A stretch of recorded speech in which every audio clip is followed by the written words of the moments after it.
Le Grand Matin Sud Radio, 7h-10h, Patrick Roger, Cécile de Ménibus. 8h50, on va revenir sur cette présidentielle avec les traits d'image d'Emmanuel Macron et de Marine Le Pen avec Frédéric Dabi. Bonjour Frédéric, bienvenue. Bonjour Cécile, bonjour à tous. Directeur général de l'opinion IFOP et auteur de La Fracture aux éditions Les Arènes, et Françoise Degois, Elisabeth Lévy, vos appels 0826 300 300. Oui, Frédéric Dabi, alors que donne cette nouvelle enquête? Alors, ce sont des traits d'image comparés entre Emmanuel Macron et Marine Le Pen. Et l'intérêt, Patrick, c'est qu'on l'avait déjà posé cette question en 2017. Et on voit très clairement que sur le match, sur l'incarnation, il y a un avantage net pour Marine Le Pen. En tout cas, les choses se sont beaucoup rééquilibrées par rapport à 2017. Certes, Emmanuel Macron arrive nettement en tête sur les items de stature. Il a la stature présidentielle. Il progresse bien sûr par rapport à 2017 parce qu'il est le sortant. Il est le plus capable de défendre les intérêts de la France à l'étranger et de mettre fin à la crise en Ukraine. Mais sur la question des enjeux, qu'est-ce qui va nous motiver à aller voter? C'est-à-dire la sécurité des Français, c'est-à-dire la question de la retraite, c'est-à-dire surtout le pouvoir d'achat. Il y a les Français qui sont plus nombreux à avoir confiance en Marine Le Pen, par exemple sur le pouvoir d'achat, qui a été notre premier déterminant du vote dans notre sondage soir du vote IFOP fiducial pour Sud Radio. 41% pour Marine Le Pen, 27% seulement pour Emmanuel Macron. Donc au-delà de ces sujets, stature, avantage Macron, les enjeux, avantage Le Pen, sur l'image, avantage également clairement Marine Le Pen. Elle est la plus capable de rassembler les Français, ils sont quasi à égalité, et surtout, elle connaît mieux, 2 fois plus de citations, 44 contre 22, elle connaît mieux les préoccupations et la vie quotidienne des Français. Ça montre que ce second tour, beaucoup plus serré qu'en 2017, est une bataille d'incarnation, et contrairement à ce qui s'était passé en 2017, où l'incarnation de Le Pen s'était effondrée après ce débat d'entre-deux tours, là on est sur un match beaucoup plus équilibré. Emmanuel Macron gagne sur les attributs de puissance, Marine Le Pen plus sur la proximité, la bienveillance et même la compétence sur certains enjeux. Retraite. Là où elle était, là où elle était, si je puis dire, à la rue en 2017, et là où elle était très faible par rapport à Emmanuel Macron. Mais c'était notre sondage jour du vote, où la capacité à Marine Le Pen d'incarner la fonction a gagné 25 points par rapport à 2017. C'est un second tour serré, pas serré. Notre Rolling donne un avantage quand même assez net pour Emmanuel Macron, 53-47, mais c'est un second tour classique d'une élection présidentielle. C'est le rapport de force, Chirac-Jospin en 95, Ségolène Royal-Sarkozy en 2007. Mais il y a clairement une bataille d'image qui n'est pas, pour l'instant, pour le moment, au désavantage de Marine Le Pen. C'est dire si le débat de mercredi prochain va peser. Oui, et ça, ça a beaucoup changé donc par rapport à 2017, et même par rapport quand il y avait eu vous avez fait quelques enquêtes aussi pendant la campagne sur des traits de caractère des uns et des autres, et je trouve que par rapport à ça a beaucoup évolué là avec cette nouvelle enquête aujourd'hui. Vous avez raison. Moi, j'avais trouvé un adjectif qui avait fait un peu jaser. J'avais dit que l'image de Marine Le Pen c'était chiracisée, puisque quand on lui demande les mots qui lui vont le mieux, c'est la sympathie, la sincérité. Sur la proximité aux préoccupations des Français,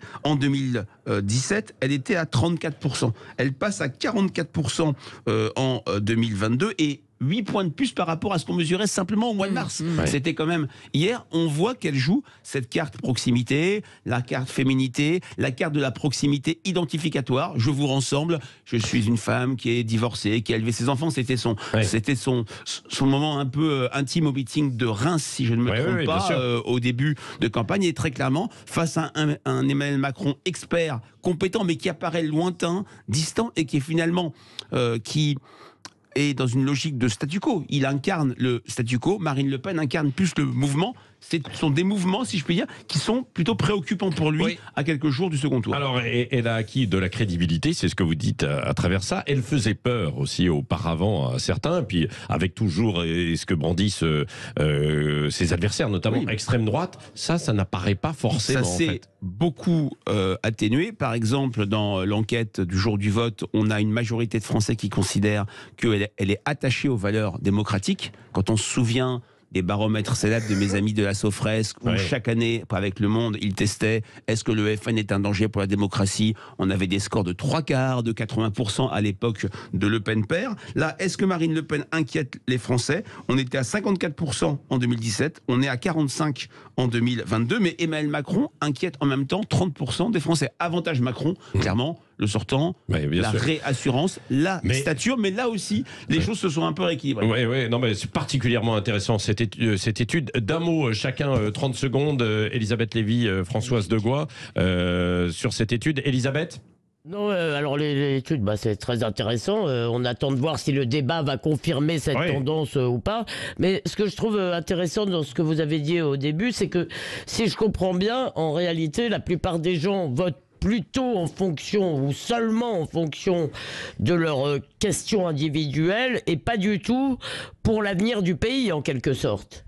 C'est-à-dire, c'est un enjeu simplement personnel. On ne peut pas déduire ça. Non, je ne sais pas si on peut déduire ça. Vous avez dit que c'était le pouvoir d'achat. Oui, alors, bien sûr, bien sûr. Le pouvoir d'achat, non, mais le pouvoir d'achat, je pense que Elisabeth, vous avez une vision un peu erronée des choses. Pouvoir d'achat, ce n'est pas forcément que pour soi, c'est que en fait c'est l'ensemble de l'économie en fait qui est vu en fait derrière quoi, et du fonctionnement de l'économie quand c'est le pouvoir d'achat. Évidemment, chacun regarde l'item c'est soi, mais il regarde en même temps l'économie quoi. Si le pouvoir d'achat baisse pour tous les Français, c'est qu'il y a un problème quoi, beaucoup plus collectif quoi, je pense. Très sûr moi. Françoise. Parce que l'individualisme a beaucoup progressé. Ça c'est vrai. Donc ça veut dire que Marine Le Pen illustre vraiment l'adage de personne ne meurt jamais en politique. C'est inimaginable d'avoir des items comme ça après la séquence catastrophique de 2017. Ce que ça m'inspire, Frédéric, c'est que plus que jamais le débat est crucial. C'est-à-dire que est-ce que Marine Le Pen,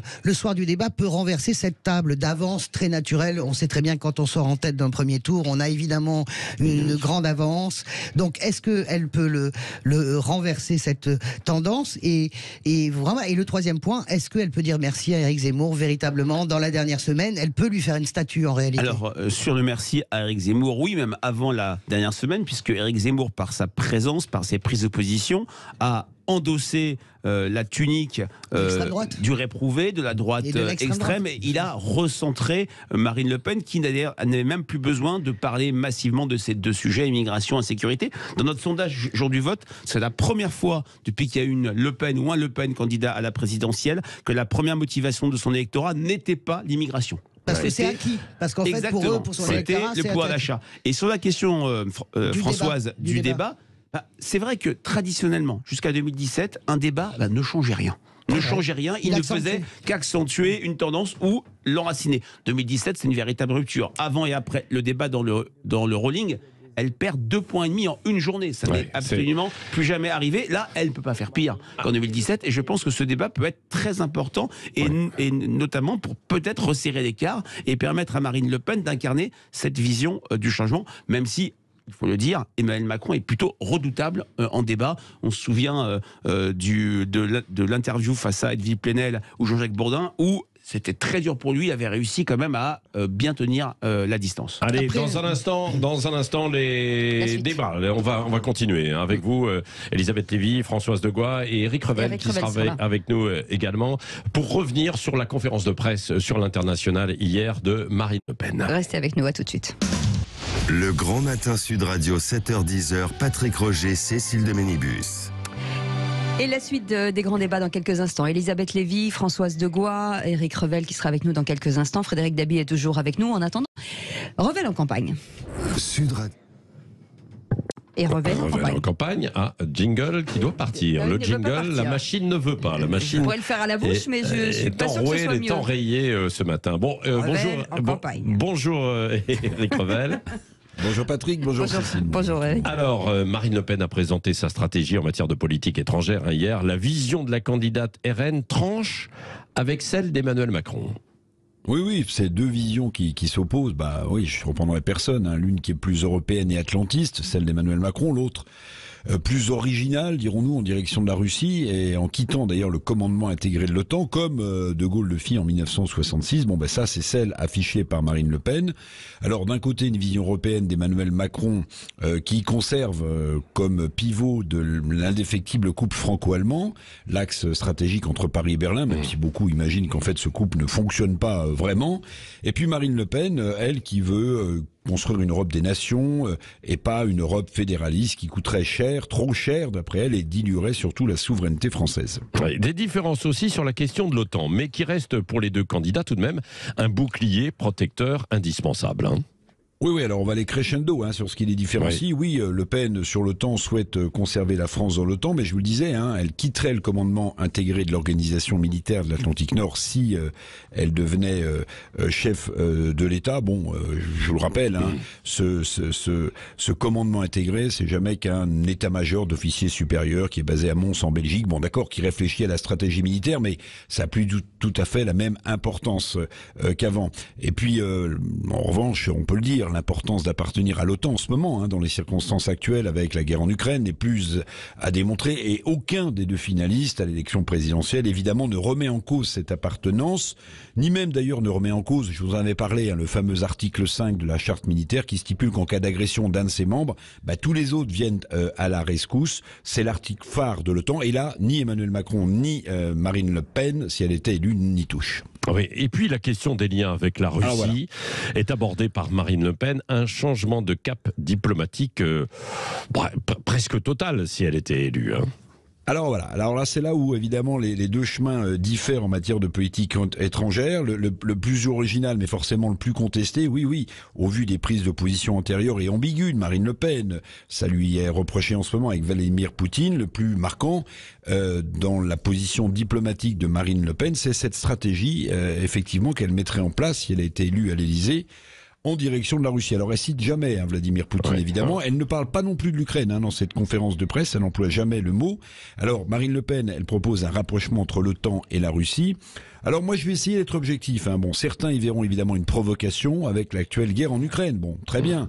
D'autres se diront que les velléités expansionnistes de Poutine le pousseraient plutôt, s'il devait se rapprocher de quelque chose, à redonner vie au pacte militaire, le fameux pacte de Varsovie, vous savez, écroulé dans les fracas du mur de Berlin en 91, plutôt un pacte de Varsovie à la main de Moscou, plutôt que se rapprocher de l'OTAN. Vous imaginez la tête des États-Unis si, même dans 1 an, dans 2 ans, dans 3 ans, on rapprochait l'OTAN de la Russie. Mais, rapprocher aussi la Russie, c'est éviter que Moscou ne se jette dans les bras de Pékin, c'est ce qui est en train de se passer. Se rapprocher de la Russie, c'est aussi avoir une relation suivie avec ce pays et éviter tout isolement de la Russie. Or, c'est cet isolement aussi qui nous a pris quasiment au dépourvu face à cette guerre en Ukraine. Bon, les Français, je vous rassure, ne votent pas sur une politique étrangère.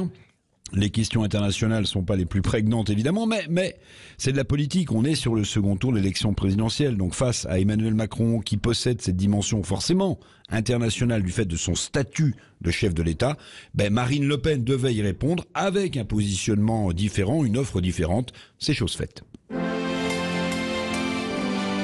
Intéressant ce distinguo, bien sûr, avec cette conférence de presse hier de Marine Le Pen sur l'international, Françoise de Gaulle. Et puis, Elisabeth Lévy, on vous demandera aussi à vous ce que vous en pensez. 0826 300 300, vous savez, vous avez la parole. Et Frédéric Dabi, d'ailleurs, peut-être aussi sur cette question, justement, aussi de la stature, de la crédibilité, pour ceux qui n'étaient pas là tout à l'heure avec son enquête sur les traits de caractère comparés. Françoise. On a vu Emmanuel Macron qui a besoin de chercher le temps perdu, c'est-à-dire de faire du terrain tous azimuts. Marine Le Pen, elle a besoin maintenant de s'asseoir dans la crédibilité. Alors hier, moi j'ai bien regardé sa conférence de presse internationale, j'ai été frappé. Alors son entourage nous dit ce matin que c'est un pur oubli. Moi je ne le crois pas, je pense qu'elle est trop affûtée et trop intelligente comme candidate pour ne pas oublier de parler de l'Ukraine. Elle a parlé du conflit russo-ukrainien. Elle a parlé bien sûr de cet atterrissage avec lequel moi je suis d'accord, il y a un moment donné on va devoir atterrir avec Poutine. Le monde ne peut pas se faire sans la Russie. Nous en sommes d'accord. On atterrit Poutine comment ? Ou quelqu'un d'autre. Poutine ou quelqu'un d'autre, mais bon, la Russie est encore membre du G20. Comment on fait en octobre prochain quand il y a le G20 ? On va avoir Biden qui va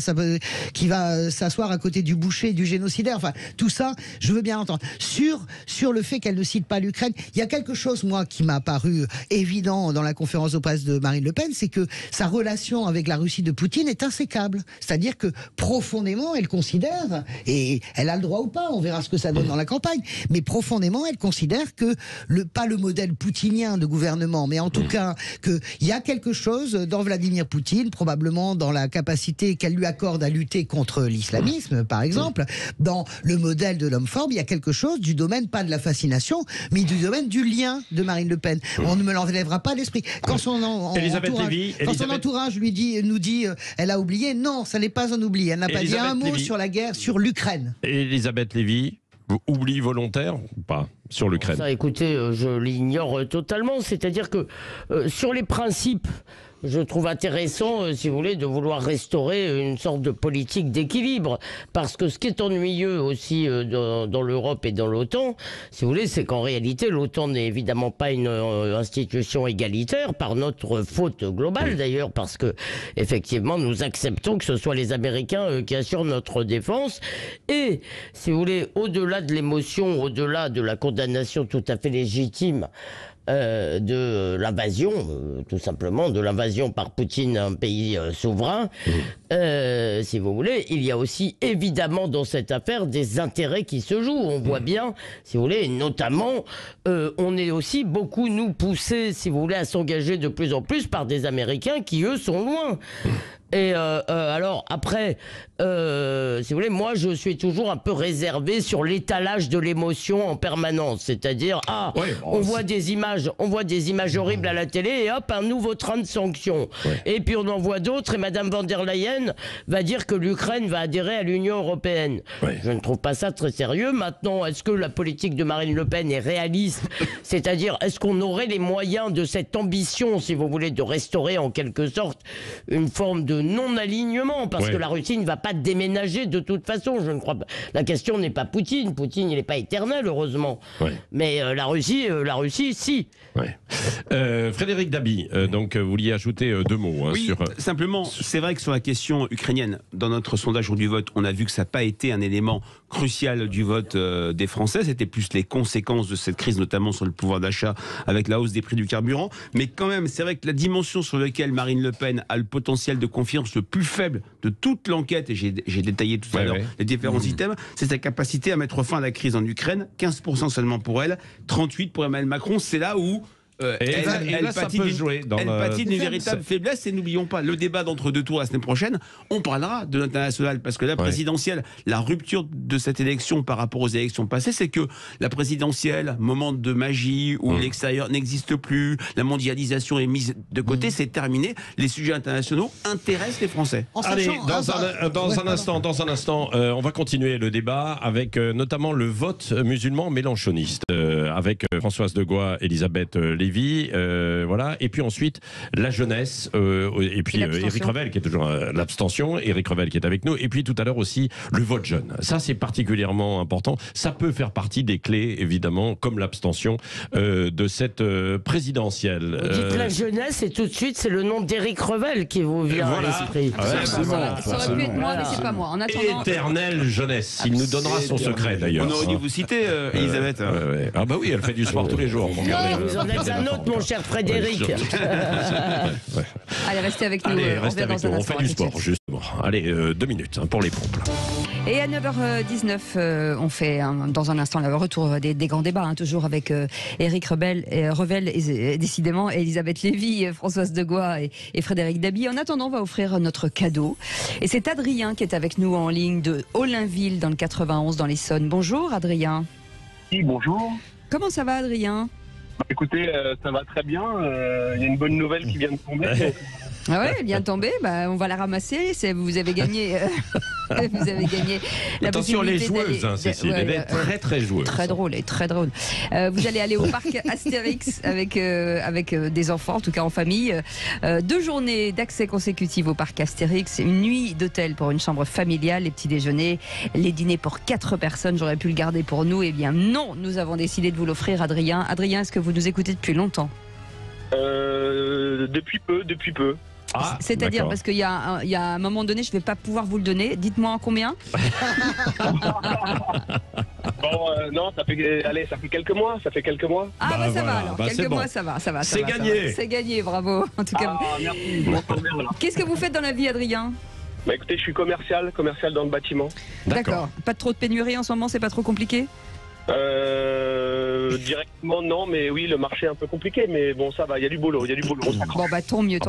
Il y a tellement de boulot que oui, je crois qu'il y a même des retards parfois sur les chantiers, etc. Ouais. Alors défaut d'approvisionnement et puis. D'ailleurs, il faut qu'on vous appelle hors antenne, on a 2-3 mots à vous dire. Ouais. Merci en tout cas, Adrien, de nous avoir appelé et puis passez un bon séjour au parc Astérix avec Sud Radio. À tout de suite. Allez, Et la suite des grands débats. Beaucoup de choses, effectivement, dans l'actualité ce matin. Et Elisabeth Lévy, tout à l'heure, dans son édito, revenait sur le vote musulman chez les mélenchonistes, en fait.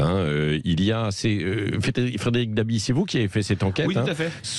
Alors, rappelez-nous ce chiffre. Non, elle est tirée de l'enquête jour du vote, où on a interrogé 4000 Français. Donc, 4000 Français permet d'avoir des possibilités d'analyse par grande catégorie, dont l'appartenance religieuse déclarée. Ce n'est pas un fichier, contrairement à des fantasmes que j'ai vus sur Internet. Et sur 100 Français de confession de culture musulmane, 69% déclarent avoir voté pour Jean-Luc Mélenchon dimanche 10 avril. Oui, c'est ça. Qu'est-ce que ça suscite chez vous, ce chiffre, Elisabeth Lévy? Je l'ai un peu dit dans mon édito, c'est-à-dire que ce que je vois, c'est une structuration d'un vote identitaire, communautaire, parce que, d'ailleurs, même Le Monde le reconnaît, puisqu'ils ont fait des reportages dans les bureaux de vote, etc. D'abord, il y a eu énormément, si vous voulez, d'influenceurs, si on peut dire, des messages WhatsApp, ce fameux communiqué des prédicateurs et des imams qui a été repris par des personnalités très connues de la communauté musulmane. Est-ce que c'est très légal, ça, d'ailleurs? Normalement, c'est légal, ça, ou pas?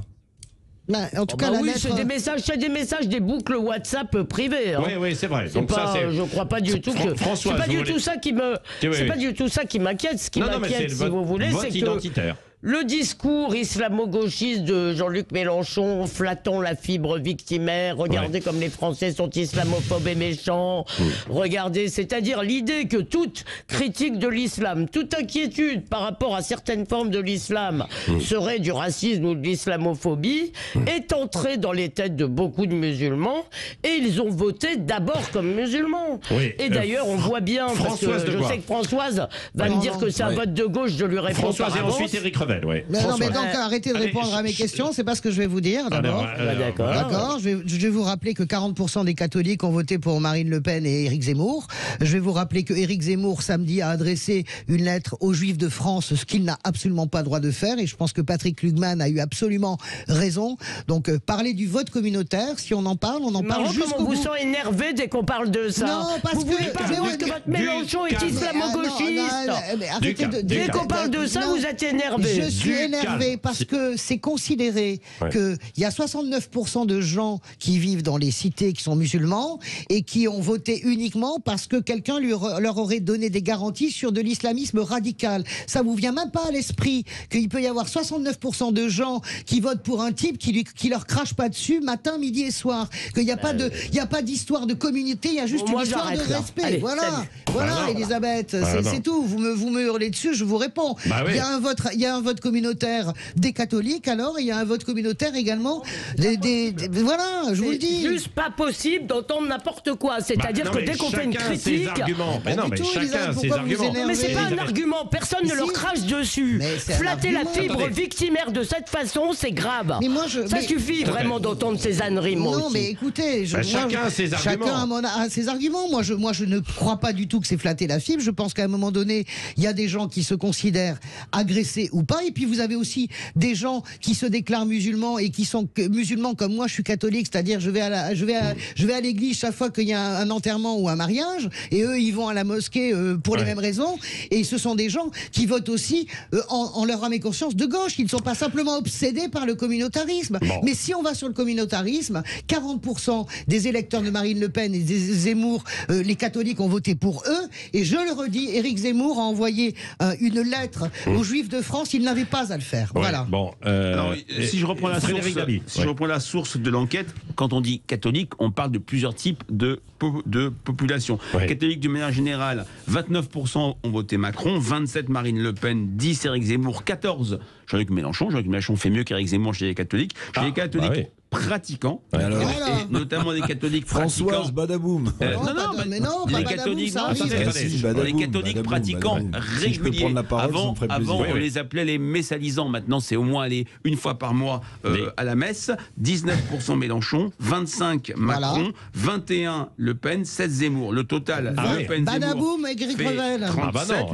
puisque Mélenchon convainc plus de chrétiens que Zemmour. 19%. Françoise, 19 et arrêtez 16. votre mauvaise Si, si, foi. 19 et 16 dans ce que Mais vient c'est de dire. surtout Françoise. Est-ce que vraiment il y a le même problème du communautarisme catholique et du communautarisme musulman dans notre pays? Oui, Éric Revel. Non mais attendez, non mais c'est le débat, c'est très bien, c'est le débat.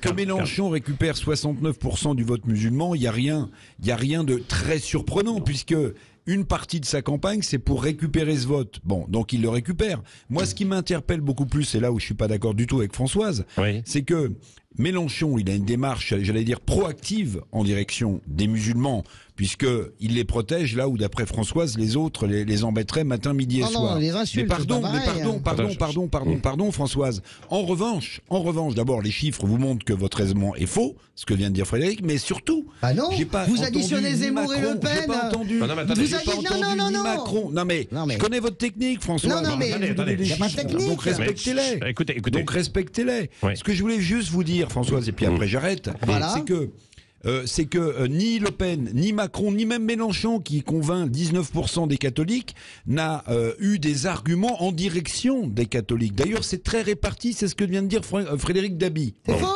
Vous avez dit, mais est-ce que vous pouvez arrêter? Le Pen et Zemmour égale 40% des catholiques pratiquants. Pourquoi vous dites que je raconte n'importe quoi? C'est 30, que rien. Raconter n'importe quoi. Parce que ce qui m'interpelle beaucoup plus, ce qui m'interpelle le plus, malheureusement, et c'est ça qui m'inquiète, et c'est ça qui m'inquiète pour la démocratie française, c'est que maintenant vous avez des leaders politiques, peut-être qu'il y en aura d'autres, qui font des campagnes ultra ciblées et ultra communautarisées. Et là, on n'est plus dans la République. Ça vient beaucoup des États-Unis. On est en train de découper en tranches la République pour des questions religieuses ou pour des questions d'opposition politique. Excusez-moi, quand Éric Zemmour se fait photographier avec Philippe de Villiers la veille, le jeudi précédent le premier tour, des catholiques, on vient de vous le dire, contre 19 pour Mélenchon. Est-ce que je peux aller jusqu'au bout? Quand Éric Zemmour a vous essayez de retomber sur vos pieds, mais là vous avez des Arrêtez Eric, je termine. Quand Éric Zemmour, c'est insupportable. Mais non mais attendez. C'est moi qui me fais engueuler. Moi je vous coupe la parole à tous, à tous les trois, parce que là vous êtes insupportables, vous êtes pire que des enfants. Non, Françoise, c'est terminé, je vous coupe la parole puisque tous les trois vous ne vous laissez pas parler. Je voudrais terminer. Donc maintenant je donne la parole aux auditeurs. 0826 300 300 aux auditeurs. Non mais tous les trois vous ne vous laissez pas parler. Vous ne vous laissez pas parler. Donc vous ne vous écoutez pas. Et le débat, c'est on s'écoute avant tout et on se laisse parler et on se respecte. À partir de là, maintenant, de toute manière, le temps est quasiment terminé, écoulé. Et puis c'est terminé. C'est moi l'arbitre et c'est moi qui vous distribue la parole. Donc c'est comme ça. Vous avez dit ce que vous avez à dire. Allez, on y va. Frédéric de Paris au 0826 300 300. Bonjour Frédéric. Oui, bonjour à tous. Bonjour. Bon, il faut calmer tout le monde. Pas facile. Alors Frédéric, alors. J'écoutais le débat, là, c'est chaud et je vois qu'il y a pas mal de positions irréconciliables. Mais je crois que les Français aiment la politique, quoi qu'on en dise, et que c'est bien de débattre aussi comme ça, parce que la démocratie et la liberté, c'est aussi de se dire les choses, quitte à se les jeter un petit peu à la figure, mais c'est pas gênant, ça fait partie du plaisir de débattre aussi. C'est l'avantage de Sud Radio, tout le monde peut s'exprimer. Tout le monde peut s'exprimer. Après, il faut se respecter. Bon, et en plus, sur Sud Radio, c'est un des rares endroits où on peut encore débattre comme ça. Et je trouve que c'est excellent pour la démocratie, qui en a bien besoin, parce que c'est quelque chose qui a de la valeur, qui vaut. Et, ne les relancez pas quand même. Non, ça y est, on est calmé, c'est bon. Mais vous voyez, en parlant de démocratie, on fait le constat que beaucoup de jeunes ne sont pas allés voter. Mais c'est le constat habituel. Moi, je vote depuis qu'on a le droit de voter à 18 ans, des années 70. On disait déjà la même chose quand j'avais 18 ans. Pourquoi les jeunes, vous n'allez pas voter? Bon, les jeunes ont beaucoup de préoccupations et c'est pas encore un sujet nécessairement les élections qui les attirent absolument, parce que quand on a 18 ans, on a plein d'envies, on a plein d'idées, mais on n'a pas encore beaucoup de responsabilités, puis on n'a pas encore beaucoup le sentiment d'appartenir à grand chose. Ça vient plus tard. Ça vient en vieillissant, avec les enfants, avec avec le travail, on commence à se poser et là on commence à aller voter. Est-ce que ce sont les jeunes ou les anciens qui vont faire la différence? Je ne sais pas, parce qu'il y a des anciens qui ne sont pas allés voter non plus. Le deuxième tour est différent du premier quand même. Hein. Le premier tour, on fait un choix, parfois par colère, parfois par opposition, parfois pour dire tiens, je vais aider lui parce qu'il a une bouille sympathique, il me plaît bien, parce qu'il raconte des bonnes histoires. Au deuxième tour, c'est différent. Ouais. Je pense qu'au deuxième tour, on est plus concentré, on saisit l'importance du moment. Et au deuxième tour, soit on choisit le candidat qu'on préfère, soit on vote contre l'autre. Ouais. Souvent on vote contre l'autre. Ou alors, c'est le troisième cas aussi pour des jeunes qui choisissent aussi de continuer de s'abstenir dans ces conditions. Et même d'autres personnes qui peuvent s'abstenir, se dire bon finalement, parce qu'avant on a quand même le choix, on a 12 candidats. Après, ça se résume à 2, uniquement un duel, et on peut très bien aussi. Et il y a beaucoup de gens qui sont hésitants là en ce moment, en se disant je vais peut-être m'abstenir, ou alors j'irai voter blanc, mais ça ne compte pas. On a eu beaucoup d'auditeurs dans ce sens hier. Merci en tout cas Frédéric d'être intervenu, et c'est la transition toute trouvée justement avec le vote. Jeunesse. Oui, le vote de la jeunesse, et je vous recommande au passage d'ailleurs le livre de Frédéric Dabi, Les fractures. Hein.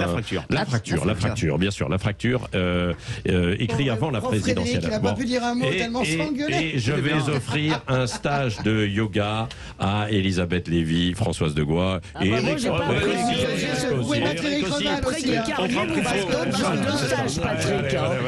Excusez-moi, mais bon. Allez, ça y est, c'est reparti. Allez, je vous aime. Salut. Ils sont réconciliés. Ils vont se retrouver quand même à la machine à café. On s'adore, bien sûr. Salut. On donnera une tisane. Allez, tout de suite.